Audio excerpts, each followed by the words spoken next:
हामीहरू कतिपयले भन्ने गरेका छौँ कि भगवान्ले यो गरेनन्, भगवान्ले त्यो गरेनन् हैन, भगवान्ले मलाई भने जस्तो पुर्याएनन्, यसो भएन, उसो भएन, यो भएन, त्यो भएन। तर यो हाम्रो जन्मदेखि मृत्युसम्मको चाहिँ एउटा यात्रा हो।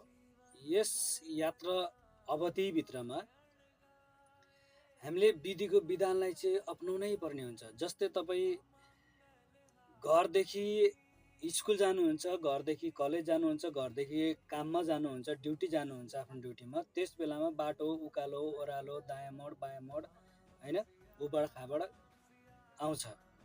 त्यस्तै जस्तो गरेर हाम्रो जन्मदेखि मृत्युसम्मको एउटा यात्रामा यो मोडहरू आउँछ।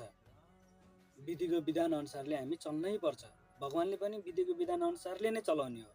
त्यसैले हामीले प्रारब्धमा हामीले पूर्व जन्ममा गरेका हरेक कर्मको फल यस जन्ममा विधिको विधानमा चाहिँ लेखिएको हुन्छ। त्यसैले हामीले भगवानको चाहिँ पाठ गरेर, भगवानको चाहिँ भरोसा गरेर यस विधिको विधानलाई चाहिँ सहज बनाउन सक्छौँ, तर यस विधिको विधानलाई मेटाउन पनि पक्कै पनि सक्दैनौँ।